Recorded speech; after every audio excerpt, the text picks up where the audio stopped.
No matter how unbeatable a team may look, every team has that one little weakness. Now, one thing that could guarantee their complete destruction within a season. And sometimes, that Achilles heel is one of their star players themselves.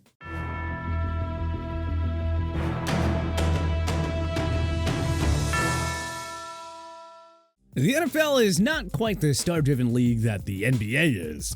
You know, in the sense that one superstar talent doesn't immediately catapult an organization into contention, perhaps with the exception of a truly elite franchise quarterback. But digression aside, just because one guy can't make a team doesn't mean that a disgruntled or fallen star can't downright wreck the organization that signs their checks. So, let's take a look at 10 of today's NFL stars that could do just that and ruin the 2023 season for their team. The New York Jets, a team desperate for a quarterback capable of delivering what they need to be taken seriously once again, with a long-standing reputation for having horrendous misfortune befall them, have entered a love affair with a mercurial, media-hating quarterback who turns 40 this season. Look, I don't know about you all, but to us, this seems like a situationship that is destined to let Jets fans down and break their collective hearts. Rodgers has developed a reputation, particularly over the last few years, during which some skeletons have been shaken out of his closet for not being the easiest guy to have leading your locker room. He seems to be polarizing in a way that is captivating to some players, but off-putting to others, and can cause quite a divide capable of dooming even the most promising of teams.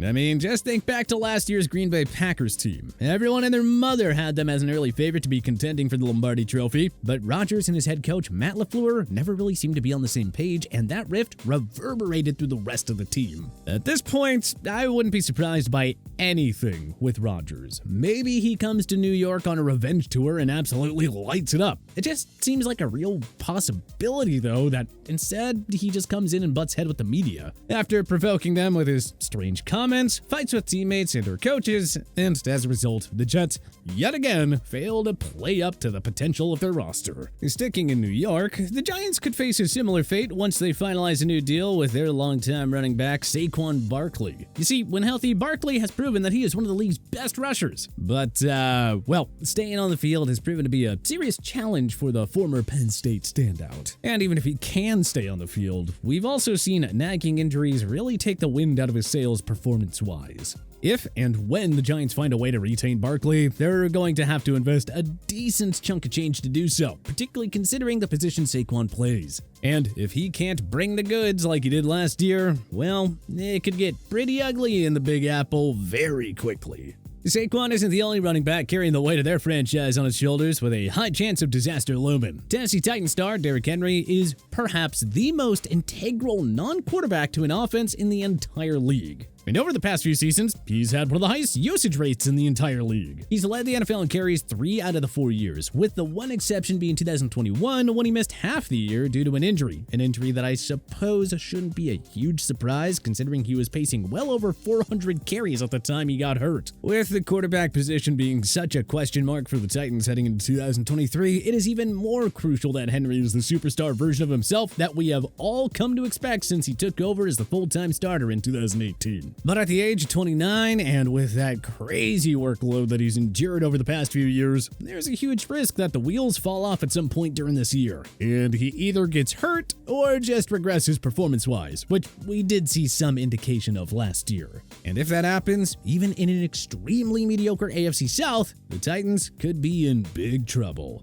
Moving across the line of scrimmage to the defensive side of the ball, to another injury-prone star, let's talk about Pittsburgh Steelers edge rusher TJ Watt, who, like Henry, is the straw that stirs the drink for this team. We saw this exemplified so clearly during 2022 when he missed time, too. Granted, last year was going to be a tough year for Pittsburgh no matter what. With Ben Roethlisberger retiring, it was guaranteed to be a transitional year in many ways. Especially with a rookie quarterback in Kenny Pickett and Mitch Trubisky, an unproven retread, as the two options under center. Even with that adversity and playing in a challenging AFC North division, they still managed to stay above 500, finishing 9-8, narrowly missing the playoffs on a tiebreaker. that accomplishment looks even crazier when you account for the fact that Watt played just 10 games, missing 7 total. His injury came during a Week 1 win against the AFC finalist Bengals, and before he got hurt, he was absolutely ballin', notching 6 tackles, 3 for a loss, and even snagging an interception. But once Watt went out, the Steelers proceeded to lose their next 4 games, and 6 of the 7 in total. That put Pittsburgh at 2-6 and its streak of non-losing seasons in serious jeopardy. But once Watt came back into the fold Week 9 against New Orleans, all seemed to be right again. Pittsburgh closed out their season winning 7 of 9, all of which Watt played in, and was unsurprisingly a high-impact player. Even in games where his numbers weren't out of this world, he seems to just be the tide that raises all the boats in the Pittsburgh locker room. I say all this to say that let's hope that TJ doesn't end up going down the same path as his older brother JJ. He has battled some nagging injuries in the past, and without him, Pittsburgh just isn't the same. So he has to stay healthy, or it's safe to assume that the season is as good as wrecked.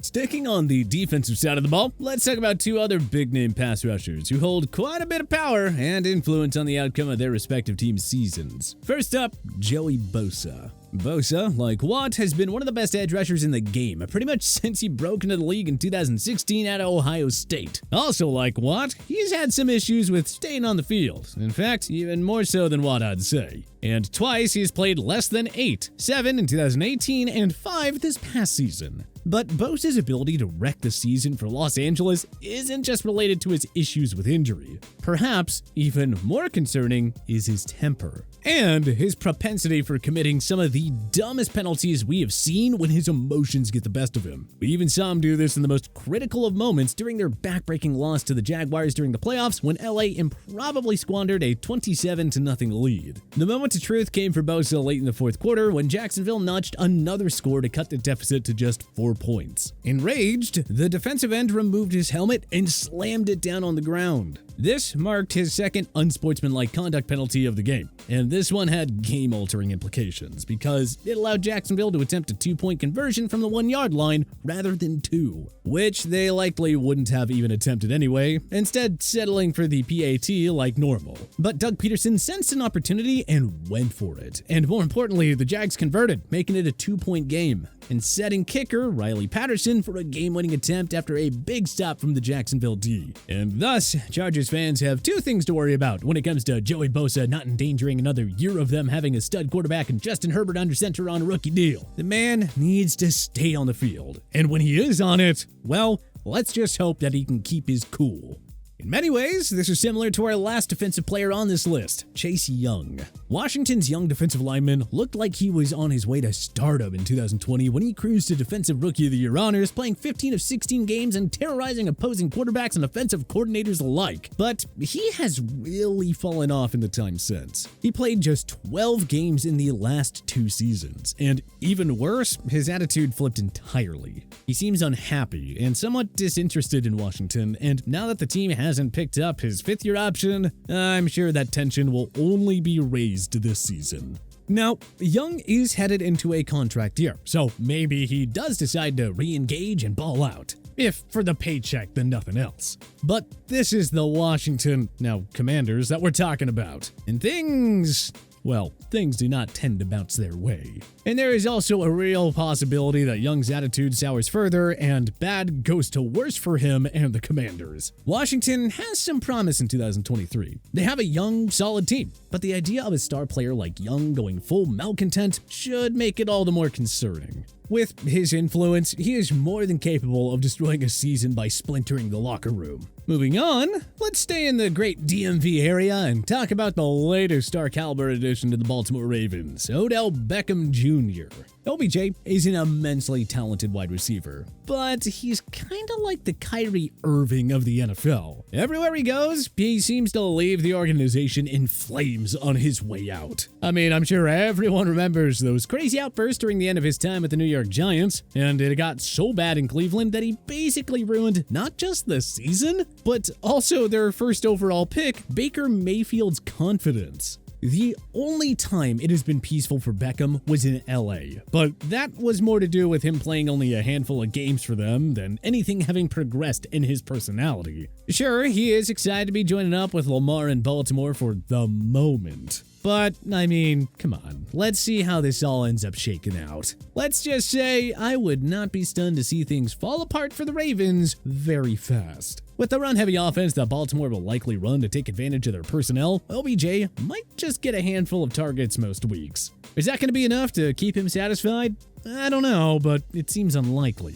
Not exactly a pleasant thought for Ravens fans who have seen what Beckham's exploits can do elsewhere, and that he can really ruin a season with the best of them. Last up, we have quarterbacks to close things out. Let's stay in the AFC North with Deshaun Watson in Cleveland. Fans and teammates were patient with the embattled star quarterback last year when he struggled after returning from his suspension. But now with a handful of live games under his belt and a full year of training, that patience will run out very quickly.